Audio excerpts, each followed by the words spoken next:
Good morning, good afternoon, good evening. It's Elliot Brown here in the Essex Business Radio studio, where I'm talking to people absolutely everywhere about COVID-19 and how they are dealing with it, how they're pivoting, how they're changing, and what they are doing to adapt themselves and their business, and also advice and tips and ideas that may well help you guys out there with your personal life and your business as well. So joining me today from Burton On Trent, where I used to live, and I've known this man for 20 years, a good old friend of mine, Ian Campbell from Brilliant Hygiene Services. How you doing, Ian? Elliot, I'm really good, thank you. Great to have me on. Thank you. I really appreciate it. No, Thanks for coming on, Ian. Thanks for coming on. And we've just had a bit of a catch up because we haven't done that very much for a long time. And I know you're absolutely smashing it out there at the moment with your business, or you have done recently, but even more so with what you've been doing helping wise. So go on, tell me a little bit about your business so everybody knows what you do. So we're Brilliant Hygiene Services. We're a commercial and industrial cleaning business based here in Burton On Trent, and we kind of cover the West Midlands and a bit of the East Midlands as well, as a kind of rough guide. Started the business in 2014. Really, me, a van, and a set of ladders, and the typical story the way to start. Yeah. And we just grew slowly over that first year. And I remember going out leaflet dropping, private industrial estates and looking for any work, whether it was cleaning somebody's gutters or cleaning the windows or a bit of office work. And it just kind of through 2014, it was just really steady. And then when we got into 2015, I really wanted to try and get more into the commercial cleaning, so the office cleaning side. Yeah. Got a few small contracts. I remember my girlfriend, kind of swapping buckets because we'd got one contract somewhere. So she'd clean on a Friday and then we'd get the bucket and the mop back and I'd put the hoover in her, go off and do something. And it was, real kind of, real basic stuff to start with. But we were fortunate enough towards the end of 2015 to land a pretty big client in Burton, an engineering business that had been here over 200 years. And we're still working with them. And that was the kind of, you in business, you get these kind of steps where you'll kind of go and then you'll go up. And that was definitely one of the critical moments where we kind of moved up into a new kind of level. And and we just through 2015 just continued to grow, continued to grow quite effectively. 2016 saw us take on another 4 or 5 big clients. And we were fortunate enough last year to move to this warehouse that we're in now. So we've got a 2,500 square foot warehouse. We just outgrew. We were in serviced offices up until then. Right. And moved here at Easter last year, and it was a real good move because we decided to kind of shift the emphasis to sell more products as well, because more and more clients were saying, can you supply toilet rolls, can you supply hand soap? Of course. And being the ever entrepreneur that you are, of course you're gonna go, of course I can do those. And I've kind of spent those last kind of 5-6 years saying yes to everything. So you do, and then worry about it afterwards. That's all part of it, isn't it? Absolutely, yeah. And I remember clients in 2015 going, "Do you cut grass?" Well, I can cut grass. Yeah, I'll go and buy a mower and we'll cut grass. So all of a sudden we kind of moved a little bit into grounds maintenance, which we still do now, and we offer that as a service to many clients. Sure. And the product sales side just really came about from clients saying, "Can you supply the toilet rolls? Your cleaners are fitting them. Can you supply them for us?" Yeah, of course we can. So moving here was a big step forward for us. And last year we grew the business by 38% from 2018. So a real good growth, all organic as well. So no real investment, just literally keep saving the pennies, keep tight on cost. And then, crikey, what happened, a few weeks ago? I think it kind of nobody really saw it in January this year. We've got our growth plans, we've got our strategies and marketing strategies. Got everything sorted, ready to go. Yeah, sorted. Here we go. We're going to smash through another milestone this year, and all of a sudden, news reports of this weird virus that was starting to affect the planet, and that really has changed, the landscape, not just for us, but for many businesses. And, I know we just spoke off air a little bit about what we've been doing the last few weeks, but definitely, yeah. Well, tell us. I mean, tell us what you have been doing, because it's so you're doing some incredible work. Yeah, I mean, in effect, kind of probably 90% of our business was still commercial cleaning. Although if you tie that in with some of the grounds maintenance and some of the industrial work that we were doing with certain clients, 90% of our clients were commercial clients. So when when Boris Johnson kind of announced on that Monday evening that, you know, we really need to kind of lock down and bunker down a bit, we overnight, like many businesses, lost, you know, a huge part of our revenue stream. You know, offices were closed, so there was no grounds maintenance to do, there was no cleaning to do, and I'd started to talk to the NHS, or I'd started to put feelers out to the NHS prior to that, knowing that I was going to have 50 plus members of our team. That of course, yeah. You built a big team, haven't you? So yeah, well, what are you going to do with those guys? Yeah, absolutely, yeah. So we started to try and have those conversations. I emailed Kate Griffiths, our local MP, and to be fair, you know, big shout out to Kate, because it was her office that got back to me 2 weeks ago, nearly 3 weeks ago actually, and said, we've got your email, we've been snowed under, we're going to forward it to the NHS now. Right, 20 minutes after that phone call, Elliot, NHS rang me, facilities management team, and said, please help. So, wow, you know, since then, yeah, we've been on a real drive to kind of recruit, train, get in post, not just cleaners, but catering staff, Burton and Derby hospitals. So, it's been a whirlwind, but you know, it's been something that not just from a personal point of view of feeling like we're being able to give something back and just help that cause, that but also from a business point of view, we're still able to generate revenue. Got continuity. Right. Yeah, I mean, it was smart thinking to go to the MP. To be honest, some people would have automatically gone straight to the hospital, but that would have just got lost in the system there. To be fair, wouldn't it? You're not likely to get to the right person, and spending the time trying to get there. Coming from the MP, they're going to know exactly who to speak to because they desperately need the help. So that was a really smart move.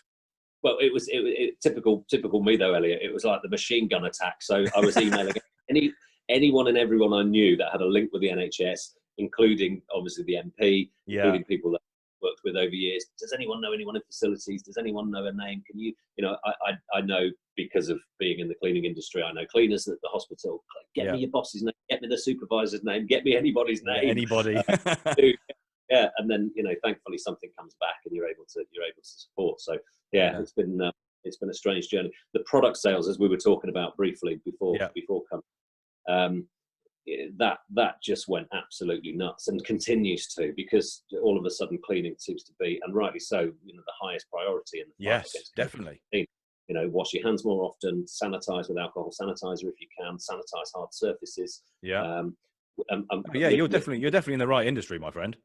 Yeah. Oh, yeah. No doubt. But we're grateful as well to work with some fantastic humble. buyers. Yeah. Humble. I can see that. No, we jest. No. But you are, and I mean, to be fair, somebody like yourself as well that has thought about that. It's not just about capitalising on it. It's about going out there and helping and doing what you've done. And you've done a lot of work to find extra people by working with a recruitment firm. I know we talked about this before, to get people into those hospitals as well. So that's not an easy. It's not like you thought, we're just going to move people over there and supply them some product. You've gone, no. Actually, I want to help. We need more people than I've got, and sort of gone out there and pushed yourself. I mean, I love that about you.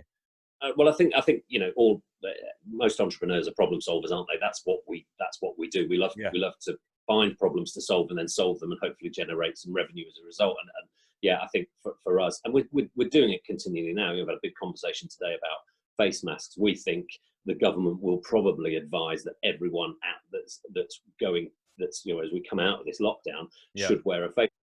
You know, we're now looking at Germany, we're looking at Turkey, we're looking at other places. Where can we get face masks on? If I have to get in the car and go and drive and pick up 2, 3, 4, 5 pallets, I'll do it. You know, we'll do what we've got to do to solve the problem. But it's been a strange few weeks, but you know, we're very, very grateful and thankful that we're still operating and still able to supply. You know, definitely. I mean, listen, I think you've pivoted really well. I mean, you know, and pivot is definitely the word that everybody's been using, particularly in America. It's definitely moved over here now as well. You know, changing what you're doing. I mean, you haven't really changed the business that much per se. No. But you've gone, I've lost 80-90% of the revenue. I've got to sort of fill that back, and then I've got to pay forward as well. And I think you've done a really, really good job in making that happen. I mean, people don't know that, but you know, I've known you 20 years, and funny enough, it was a cleaning company that you had that I worked with you on back in the day, wasn't it? It was, yeah. And we were talking earlier on about how that So that was technical cleaning. That was technical cleaning, yeah, cleaning computers, cleaning telephones. And I was asking if you were going to get back into what we were doing then, is trying to sell sanitizing phones, which, have to be honest with you, was not the easiest sell, was it? You know, now that's a piss easy sell, isn't it? To be fair. It's a definite one that we're going to focus on over the next few weeks, because touch points have now become this focus. So who's touching when, because nobody knows who's infected. So we've got teams out there, as I was saying earlier, that are now sanitizing on literally a 2-hourly round in offices still working, and clients that are still working. We're going around sanitizing every touch point: keyboards, phones, light switches, door handles, toilet, sink taps, anything where more than one person is likely to touch. It's critical to clean regularly. So yeah. Tell me, what were you saying about some stuff that goes? So what's it called?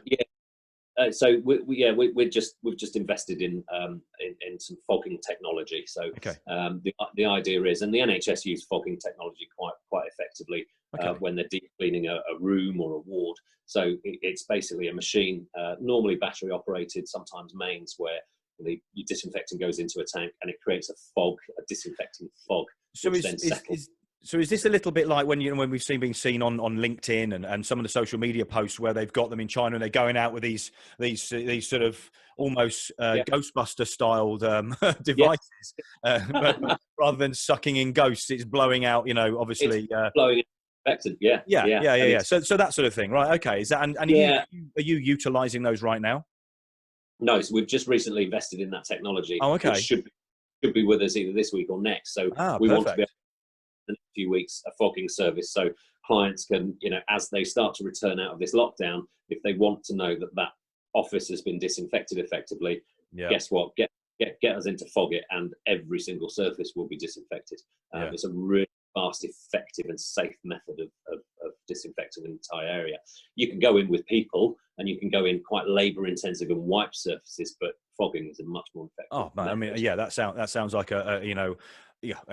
like a great idea. I mean, obviously, I did not know it was was something they would maybe use inside. I've obviously seen them, as I said, on posts and things like that. Yeah. So come on then. Well, I mean, apart from business, how's this affected your sort of your personal life, Ian? I mean, I know you work with your son as well, right? Yeah. So, I mean, like everyone, I'm trying not to come to the office as often as possible, unless it's necessary. And and obviously this was necessary today because you had to talk to us, didn't you? Of course. I had to talk to you guys. Yeah. No, but we've got deliveries going out today, and we had a big delivery in today. So there are times when we're needed to be here. But I mean, it's like everyone. I've now, what was a bedroom is now a home office, and that whole balance of trying to work from home and manage children that are off. My partner has a 7-year-old boy, and Jackson's off school at the minute. Nick's on the ambulance service, so Nick's working a variety of different shifts. Is she? Really? Yeah. Okay, wow. Right, you guys really are helping the world at the moment, aren't you? Well, and it can be tough. Children are out of routine. You're trying to homeschool them, but still trying to. It kind of sometimes, some days it feels like you're on holiday, and it shouldn't, because you're trying to keep focused on work. And I can sympathise with absolutely everybody that's working from home. It is not easy to do. For sure. Having that focus. I mean, yesterday, my mood swings kind of change a little bit. Yesterday I got up quite down. I was like, I felt like we'd got people going into the NHS. There was a few other things happening, and it took me a good hour or so to kind of get back into that positive mode that you need in order to kind of operate. Yeah. So I sympathise with everybody at the minute that's working from home. It's not easy, and my heart goes out to people that aren't working, and especially self-employed people that have lost revenue and literally lost customers overnight. I know of a sound engineer who's literally his life was going absolutely fantastic. Next minute, no work. Never any in his life in benefits and that's not likely to change for quite a long time. You've got, you're in an industry that luckily is absolutely needed, particularly now that you're investing in things that are going to help your business, but also help everybody else as well. So what is it?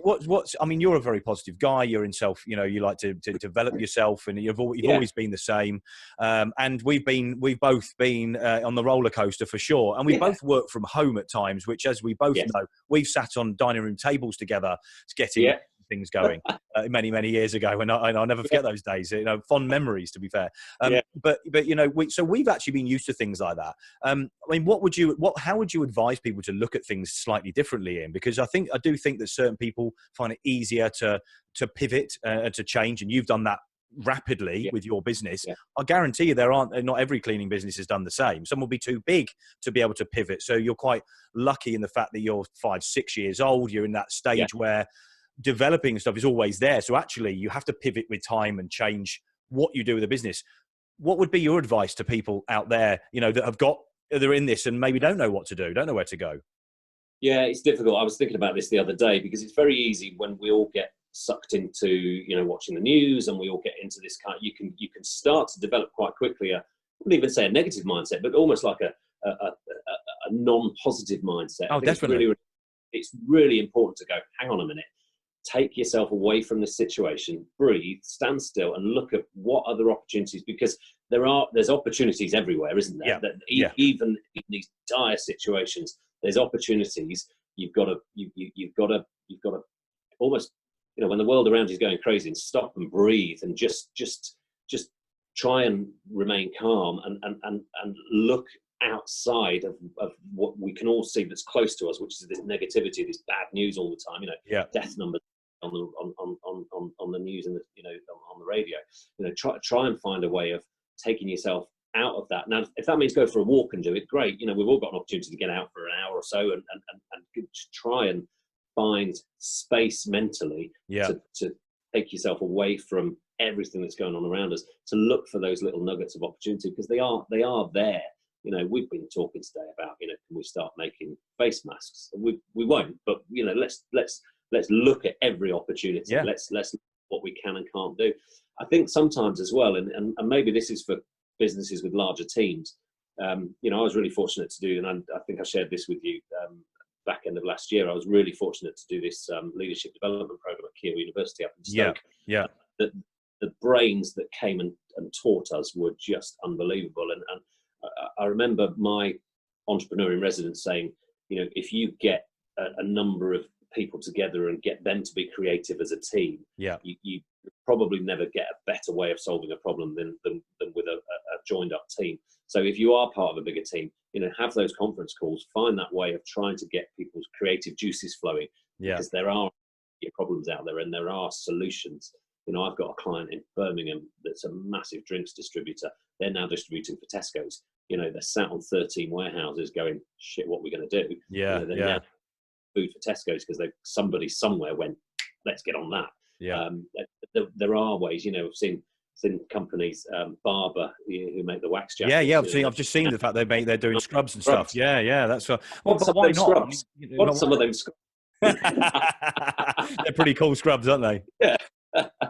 But so I just say, try and somehow park everything that's going on around us and find some thinking time and some thinking space, because it's critical. There are opportunities out there, and we can find.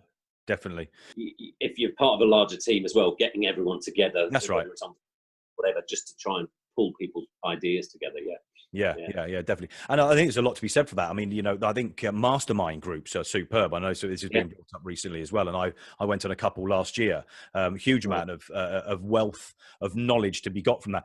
Doesn't matter how experienced these people are and how big their businesses are. Everybody has, some ideas, don't they? And I think you're absolutely right. I struggle with that at times because I've got all these ideas, and then sometimes don't have people to bounce off. I'm getting that back to that now because I'm reaching out through medium like this, and we should maybe talk more often. And, it's good to have those general conversations about what's going on, because I'm really good at coming up with ideas for other people. I don't necessarily I gather them myself for what I do, but then they get lost somewhere. And that's often the issue. But no, I think that's great. I think that's absolutely great advice. I really do. Well, listen, mate, I could talk to you for ages, and we're definitely going to be keeping in contact, off air as well. Carry on doing what you're doing, mate. It sounds like the things are going really, really well, and you're doing a great job with the hospitals and things as well. Yeah, thanks, Elliot. I appreciate it. Yeah, we're just keeping focused. Every day, just get up. Get into a routine of cracking on and solving more problems. And just fingers crossed we can get through it. And I hope all anyone that listens to your shows, I wish everyone the best of luck, because it's tough times, but in adversity we can all kind of pull through. So just keep up the great work. Definitely. Oh, mate, well, thanks very much. That's Ian Campbell there from Brilliant Hygiene in Burton on Trent, where I had some fun days back in the day, 20 years ago, and we had some fun as well together in business. We did. Great. Thanks very much, Ian. I appreciate your time. And if anybody wants to know where they can find Ian, if you're in and around the area, where can they find you, mate? So if you visit brilliantnow.co.uk, so www.brilliantnow.co.uk, we're based in Burton Town Centre, so we're not far from the town hall, railway station. I'll give you a phone number if you want. Go for your life. Why not? You've got the opportunity. Do it. 01283 777 500 or 0800 254 5225. So just connect with us any way you like. We as I say, working extensively through the Midlands, but we've worked down in London before as well, cleaned some labs and some other things down there. More than happy to. So for sanitising needs, then bless you. Thanks. Oh man, thanks very much, Ian. I really appreciate your time. Ian Campbell there, Brilliant Hygiene Services. There will be a link around the post that we do, and also if you want to know more about Essex Business Radio, go to www.essexbusinessradio.com, and you can get all the links to all socials, and also you can download our free app where you can listen to all the podcasts, new and old. Thanks very much, Ian. Appreciate your time. Yes. So thanks very much, good guys, and it's ciao for now. Brown cow.